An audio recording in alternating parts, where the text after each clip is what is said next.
नमस्कार, 99 न्यूज़ के prime time की खबरों में आपका स्वागत है। मैं हूं तबरेज अनवर। SNMMCH में मंगलवार की देर रात एक बार फिर महिला के साथ छेड़खानी का मामला सामने आया है।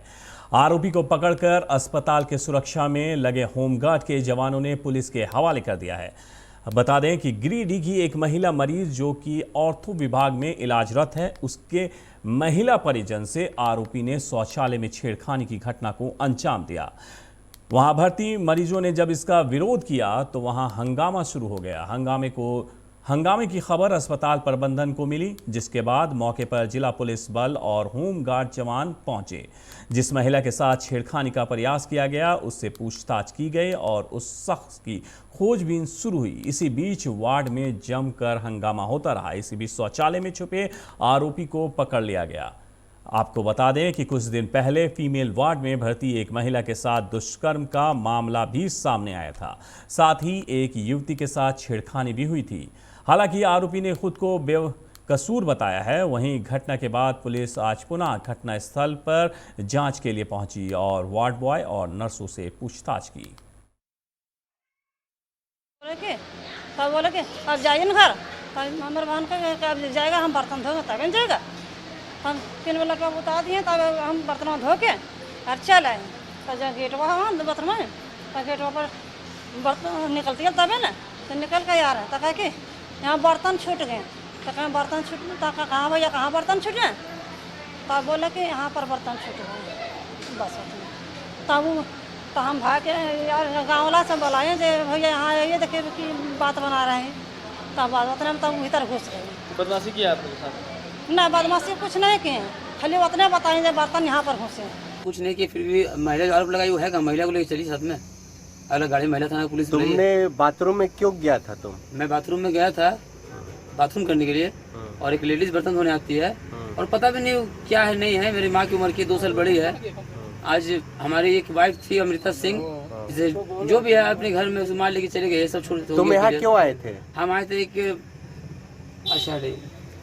हाँ, तुम क्यों आए थे? हाँ, कोई भर्ती है, उसे मिलने आए थे। नाम नहीं बताया, क्या व्यक्ति है, उसे मिलने आए थे। एक दादी लगती है, उससे मिलने आए थे।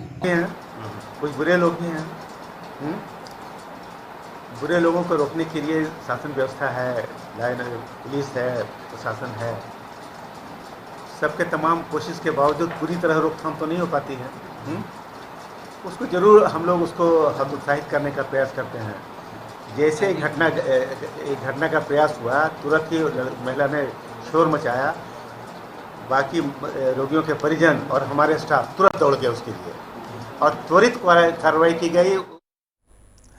केंद्रीय राज्य शिक्षा राज्य मंत्री बनने के बाद पहली बार जन आशीर्वाद यात्रा के लिए धनबाद पहुंची कोडरमा की सांसद अन्नपूर्णा देवी का बाघमारा के महोदा मोड़ में भाजपाइयों ने जोरदार स्वागत किया। बाघमारा विधायक ढुल्लू महतो और उनके कार्यकर्ताओं ने उन्हें माला पहनाकर स्वागत किया। इस दौरान जिस हजारों की संख्या में भाजपा कार्यकर्ता मौजूद रहे, मंत्री ने महोदा मोड़ स्थित विनोद विहारी महतो की प्रतिमा पर माल्यार्पण किया और महोदा मोड़ से नावागढ़, सिनीडीह, कतरास, लोयाबाद होते हुए धनबाद के लिए रवाना हुई। इस दौरान उन्होंने कहा है कि केंद्र और राज्य के बीच सामंजस्य स्थापित कर राज्य की शिक्षा व्यवस्था में सुधार करने की प्राथमिकता रहेगी।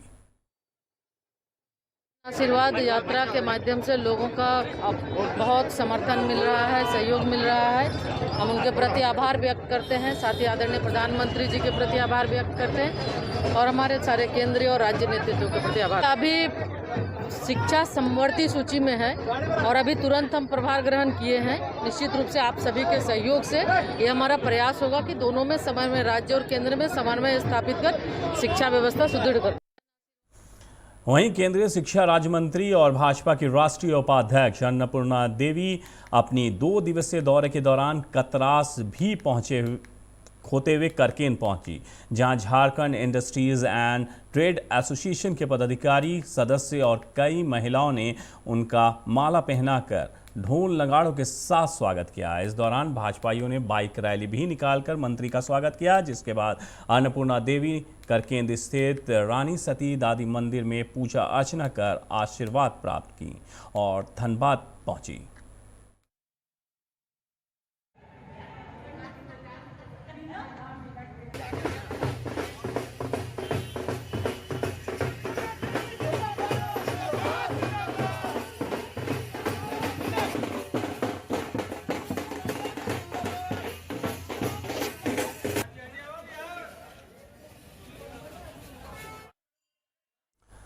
विश्व फोटोग्राफी दिवस पर धनबाद जिला फोटोग्राफर्स ट्रेड एसोसिएशन की ओर से आयोजित राष्ट्रीय स्तरीय ऑनलाइन फोटो प्रतियोगिता में धनबाद के प्रतिभागियों ने परचम लहराया है। लगभग हर कैटेगरी में बाजी मारते हुए 15 विजेताओं में से 7 विजेता धनबाद के फोटोग्राफर्स बने हैं।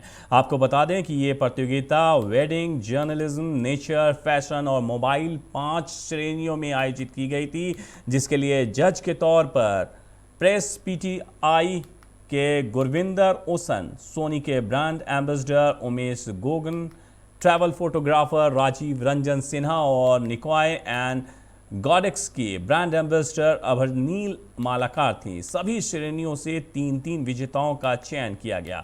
वेडिंग में जमशेदपुर के जीतू सोरेन, जर्नलिज्म में कोलकाता के शांतानु बोस, नेचर में भी कोलकाता के देवराज राय, फैशन में धनबाद के संतोष मिश्रा, मोबाइल क्लिक में नवी मुंबई के शुभजीत मुखर्जी प्रथम स्थान पर रहे। Bajaj Allianz life insurance company limited को great place to work achievement से नवाजा गया है। ये certificate insurance institute of India ने दिया है। इसको लेकर पूरे भारत के बजाज एलियांस ऑफिस में जश्न का माहौल है। उसी के साथ साथ धनबाद के ब्रांच में भी केक काटकर खुशी मनाई गई।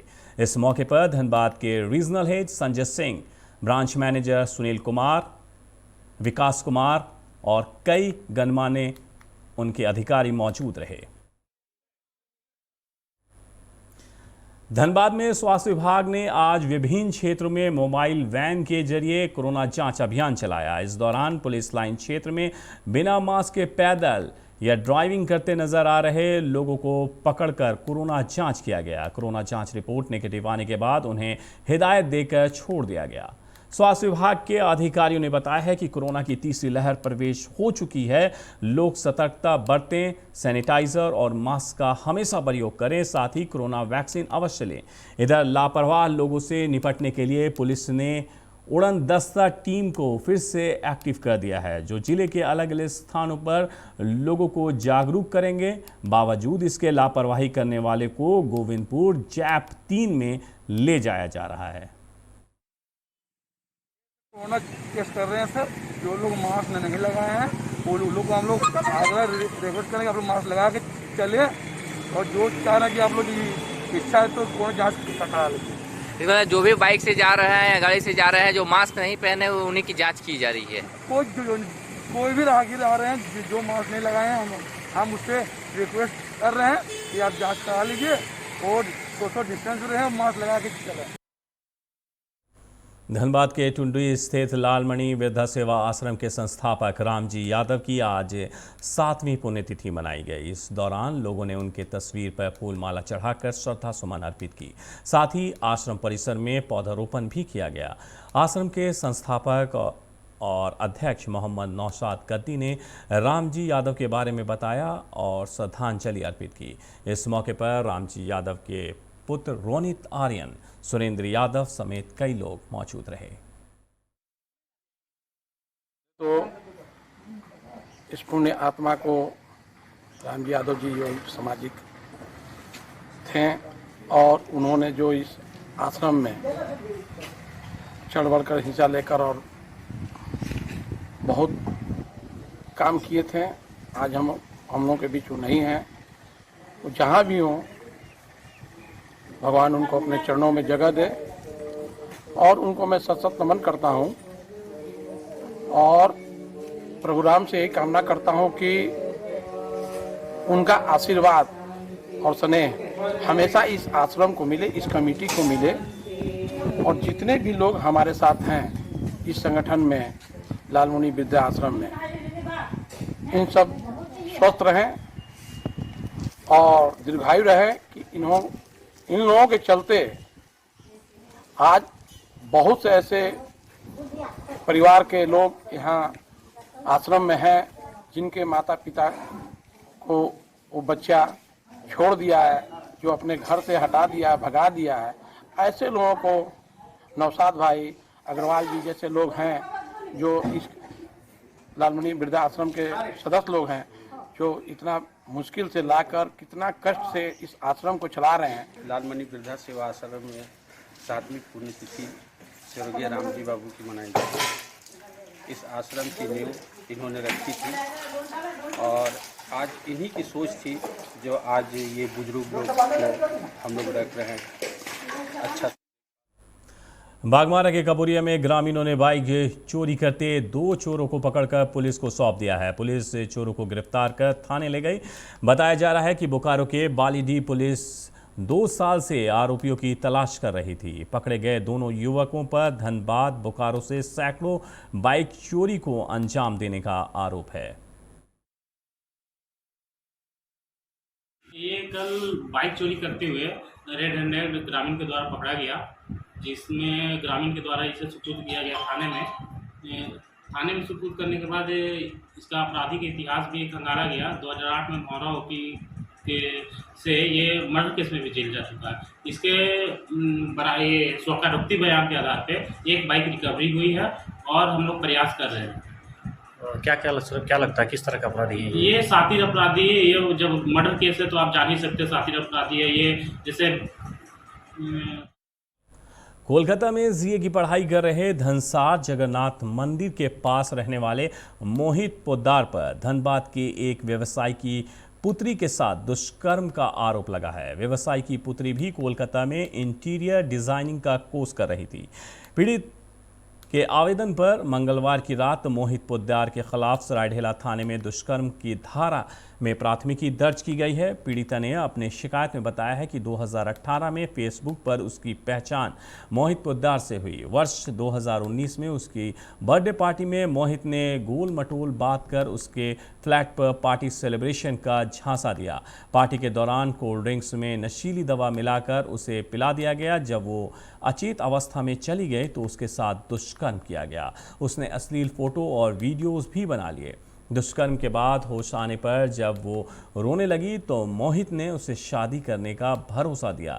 जब उस पर शादी का दबाव डाला तो वो टाल मटोल करने लगा। इस बीच वीडियोस और फोटो वायरल करने की धमकी देते हुए कई बार संबंध भी बनाए। बैंक मोड़ थाना के सिपाही इरफान का गैंग ऑफ वासेपुर से कनेक्शन की जांच डीएसपी मुख्यालय 2 अरविंद कुमार सिंह करेंगे। एसएसपी संजीव कुमार ने मामले की गंभीरता को लेते हुए जांच के आदेश दे दिए हैं। जांच के आधार पर आरोपी सिपाही के खिलाफ कार्रवाई तय होगी। आपको बता दें कि फहीम खान के भांजे प्रिंस खान ने सिपाही इरफान पर संगीन आरोप लगाए, जिसमें उसने बताया था कि रुपए लेकर इरफान गैंग्स के सदस्यों को छापेमारी की सूचना लीक करता था। इस वीडियो में प्रिंस खान इरफान खान को औकात बताने की भी धमकी दे रहा था। डीएसपी पूरे मामले की जांच कर रिपोर्ट एसएसपी को सौंपेगी। सिपाही इरफान की मोबाइल सीडीआर की जांच भी हो सकती है।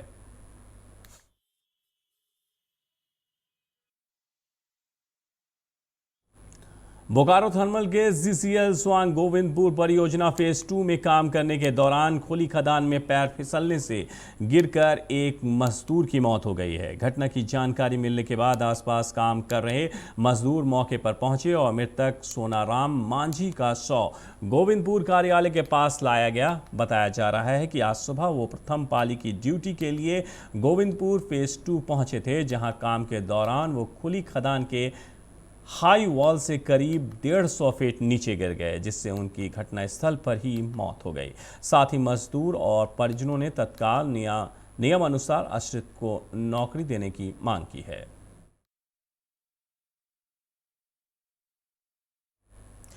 बोकारो थर्मल स्थित बी पावर प्लांट के पुराने गेट के समक्ष विस्थापित और स्थानीय समन्वय संघर्ष समिति के बैनर तले विस्थापित अपनी मांगों को लेकर अनिश्चितकालीन धरना पर बैठ गए हैं। इसकी शुरुआत बोकारो थर्मल कार्यालय से ढोल बाजे के साथ जुलूस निकाल कर की गई, जो प्लांट के गेट के समक्ष पहुंचकर सभा में तब्दील हो गई। वहीं धरने की सूचना पाकर बेरमो अनुमंडल पदाधिकारी आनंद कुमार ने फोन पर डीवीसी अधिकारियों के साथ वार्ता करवाने का आश्वासन दिया, जिसके बाद आंदोलन स्थगित किया गया। दिनेश्वर मंडल ने कहा है कि विस्थापितों को डीवीसी प्रबंधन ने हमेशा ठगने का काम किया है। जमीन के मुद्दे पर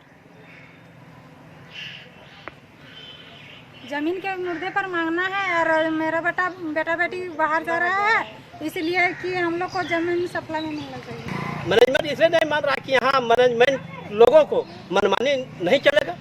यहाँ के लोकल विस्थापित को चाहता नहीं है कि सरायकेला के आदित्यपुर रेलवे कॉलोनी से सटे वार्ड 29 में बने 41 अवैध मकानों को हटाया गया। अतिक्रमण हटाने के दौरान भारी संख्या में रेल अधिकारी और जिला पुलिस की मौजूदगी रही।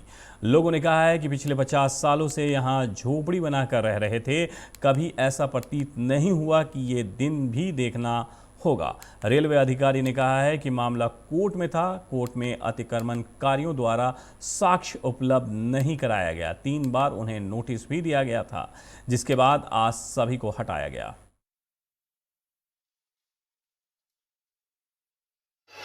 10 दिन का टाइम दिया है। यहाँ सुबह आके बोला जो खाली करे जल्दी सामान निकाले। कैसे निकाले? घर तो नहीं मिल रहा, बरसात का दिन है, कहाँ हम सामान देंगे? यहाँ नोटिस नहीं दिया है 4 महीने से। 4 महीने पहले हम लोग सीखे पे गए थे, वहाँ हम लोग साहब से मिले हैं, मिल कर कागज दे के आए हैं। उसके बाद हम लोग आस्ते से जब चाहिए हम बोलेंगे, और तो ये लोग आकर हम लोग को कर दिया है। 41 ये सभी किस जमीन पर बसे हुए थे? अच्छा, रेलवे की तरफ से किया गया था। हाँ, तो हटा दिया जाएगा आज 41 का। सरायकेला के गम्हरिया में जाहिर स्थान की 11 डिसमिल जमीन और बंद टायो कंपनी की जमीन को वापस करने की मांग को लेकर झारखंड मुक्ति मोर्चा ने प्रबंधन को 10 दिनों का अल्टीमेटम दिया है। निर्धारित समय पर प्रबंधन मांगों को पूरा नहीं करती है तो 30 अगस्त को कंपनी गेट जाम करने की चेतावनी देगी। झारखंड मुक्ति मोर्चा के जिला अध्यक्ष डॉक्टर शुभेंदु महतो, जिला उपाध्यक्ष अमृत महतो समेत समिति के महासचिव उदय मार्डी और सचिव भोमरा मांझी के नेतृत्व में कार्यकर्ताओं ने प्रबंधन को ज्ञापन सौंपा, जिसके अनुसार वर्ष 1964 में कंपनी ने भूमि अधिकृत की थी, जिसके बदले विस्थापितों को मुआवजे के साथ स्थानीय लोगों को कंपनी में नौकरी देने की बात कही गई थी। पर लंबे समय गुजर जाने के बाद भी ना तो सही तरीके से रैयतों को मुआवजा दिया गया है और ना ही नौकरी मिली।